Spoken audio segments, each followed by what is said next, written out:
વિહાર circle પાસે પૂરપાટે ઝડપે આવતી કારે રિક્ષાને ટક્કર મારી. સદનસીબે કોઈ જાનહાનિ નહીં.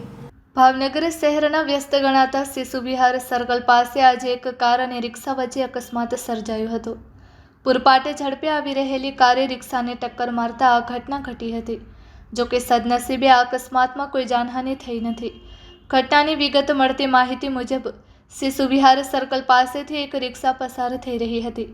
તે દરમિયાન અચાનક ફૂલ સ્પીડમાં આવી રહેલી એક ફોર વ્હીલરના ચાલકે રિક્ષાને ટક્કર મારી દીધી હતી.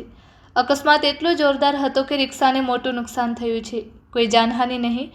આ અકસ્માતને પગલે આસપાસના લોકો તાત્કાલિક ઘટના સ્થળે દોડી આવ્યા હતા.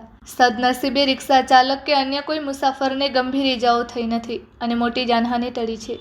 અકસ્માતને કારણે થોડો સમય માટે ટ્રાફિક જામના દ્રશ્યો સર્જાયા હતા. Report by Ejaz Shaikh, Bhavnagar.